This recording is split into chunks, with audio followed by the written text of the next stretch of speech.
Chinese बहू। Chinese बहू हमारी याद तो है ना आपको? भूले तो नहीं ना? हाँ भाई, थोड़ी देर में ही सही, लेकिन चाइनीज बहू की कहानी आ ही गई। क्या हो रहा है ये देश में? चाइना ने तो आतंकी मचा रखा है। अरे क्या हो गया? क्यों चाइना को कोसता रहता है? भूल मत, तेरी ससुराल चाइना की ही है।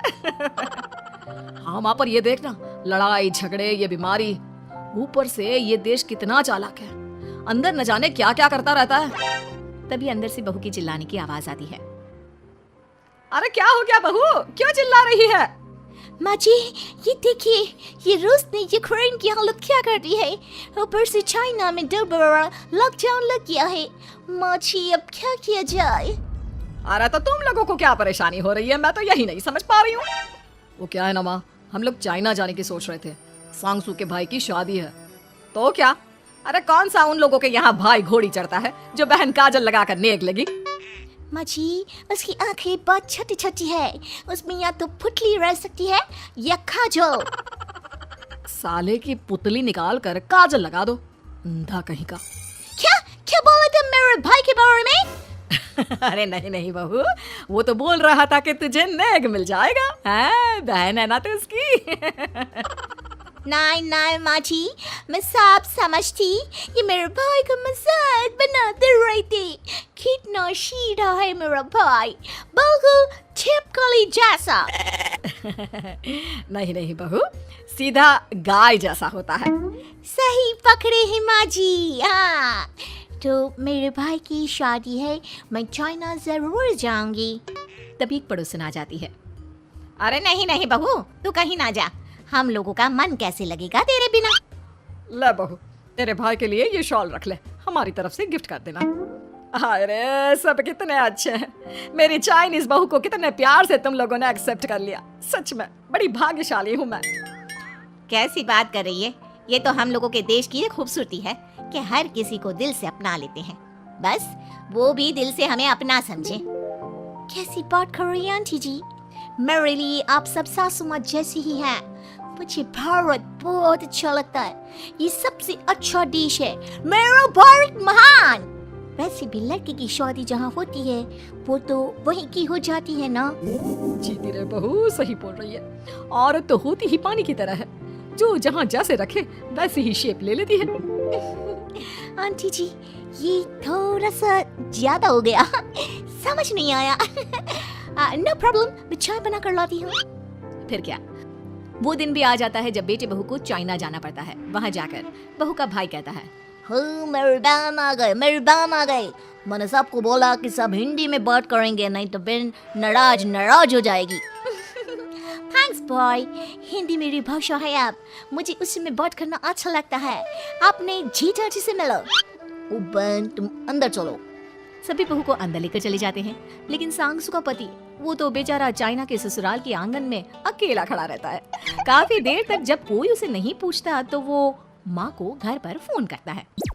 हाँ बेटा, पहुँच गए ना कुशल मंगल? हाँ माँ, लेकिन सांगसू पता नहीं कहाँ है, वो तो अंदर गई है तब से बाहर आई ही नहीं। अरे कैसी बात कर रहा है? तो तू अंदर चला जा, तू बाहर क्यों है? अरे दामाद है तू वहाँ का, उन लोगों ने तुझे बिठाया, चाय पानी कुछ नहीं पूछा? नहीं ना माँ। तभी सामने से सांगसू आती है। क्यों आप अभी तक तैयार नहीं हुए? और ये बैग लेकर क्यों कमरे से बाहर आए? इसे वहीं रख देती। कमरा? कौन सा कमरा? अरे कैसी बात कर रही हो? जब से तुम अंदर गई हो मैं बाहर ही तो खड़ा हूँ। बहू को बहुत हैरानी होती है और गुस्सा भी आता है। तभी उसका भाई और माँ आ जाते हैं। और सांगसू, अंदर खाना लग गया है। पहले ये बताओ कि मेरे पति को किसी ने खाना या पानी क्यों नहीं पूछा?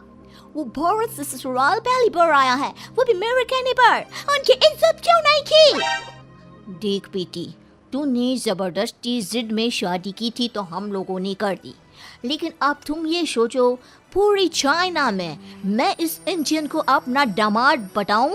So sorry. हाँ सांगसू, और तुम भी चुप रहना, नहीं तो वो लोग मेरी शादी तोड़ देंगे। ओह, ऐसी बात है, कोई बात नहीं, मैं बाहर होटल में रह लेता हूँ, तुम वही करो जो ये लोग चाहते हैं। कैसी बात कर रहे हो? शादी के बाद पति जैसा भी हो, जो भी हो, पति होता है। वैसे भी तुम्हारे पूरे परिवार ने, सबने बिना सोचे मेरा साथ दिया, मुझे एक्सेप्ट किया, प्यार किया। मैं अपने देश में आपको अकेला कैसे छोड़ सकती हूँ? ये हिंदी फिल्म का ड्रामा बंद करो, मैं अब ये बर्दाश्त नहीं करूंगी। चुपचाप अंदर चलो, नहीं तो ये शादी वादी यहीं खत्म करके इसे अकेले ही इंडिया जाना पड़ेगा। कैसी बात कर रही हो माँ, ये मेरी बच्ची है नहीं छा।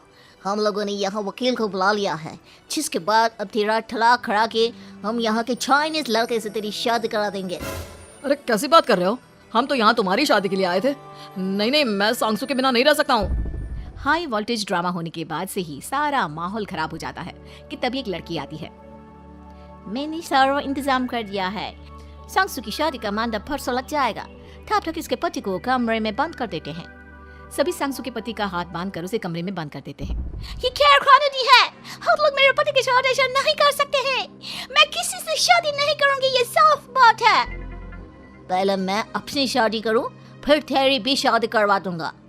सब कुछ तय हो जाता है, भाई की शादी हो जाती है।